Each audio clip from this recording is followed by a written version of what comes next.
became a deacon when I was 12. And I know you're not supposed to brag about how well you do in the church, but when I became a deacon, I had a navy blue suit that my mother sent for in the catalog, Montgomery Ward catalog, and I got it, and I didn't have a mirror big enough to see myself in it, but in my mother's eyes I could see that my color was navy blue. And you sure are lucky in the Church of Jesus Christ of Latter-day Saints if you look good in navy blue and you're a man. You're halfway there to success. I looked good in navy blue, and I passed the sacrament. There was only one other fellow who went to church.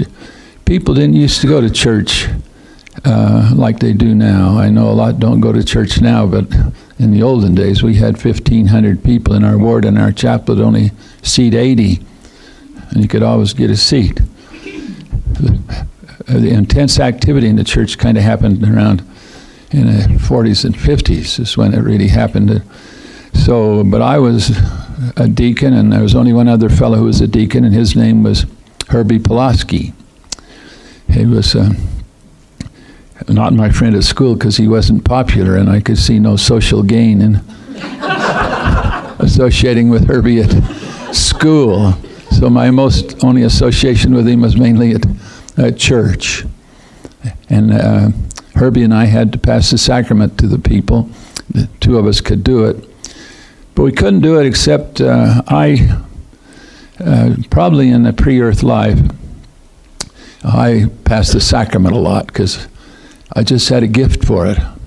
I knew how to do it. I knew where to go. And I had a navy blue suit, and I knew how to stand, and I knew how to hold the tray, and I just wished we had a video of it, Herbie and I, so we could show the young fellows, this is the way it was done in the olden days.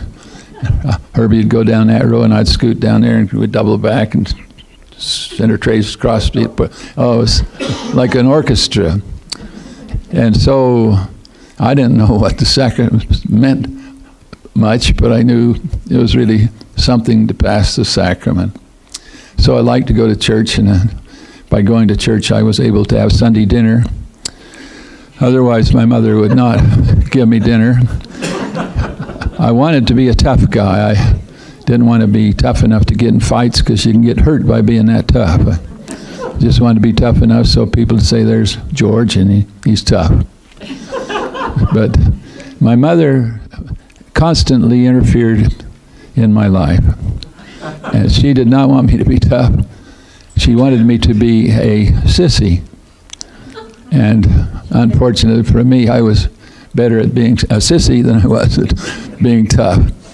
So while the other guys were out gallivanting, I was over at the church passing the sacrament.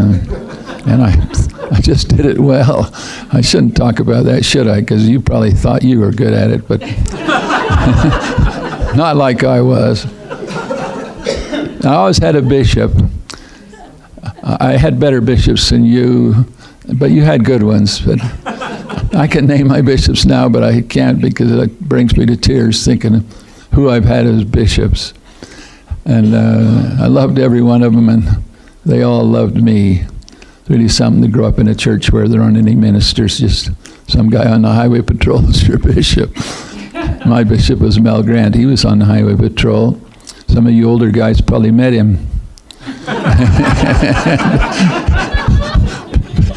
But it's really something to have a bishop. And then I got to be a teacher in the Aaronic priesthood and still had the same skills and still passed the sacrament and prepared it. I was still wearing the same navy blue suit because my problem in life was I couldn't grow. I had a brother who was a giant. He was an all-American basketball player, and people would say, "You going to be as good as your brother?" And I'd think, probably not, and neither are you. But it didn't matter if they were as good as my brother because they weren't my brother's brother. If you have an older brother and sister, you might pray that they're dumb so you won't suffer by comparison. But I wanted to be like my brother. And he smoked and he drank. And I thought that's the way to go because he was my hero. But my mother didn't like that sort of thing. And so I was passing the sacrament while the other guys were carousing around and being tough. And so then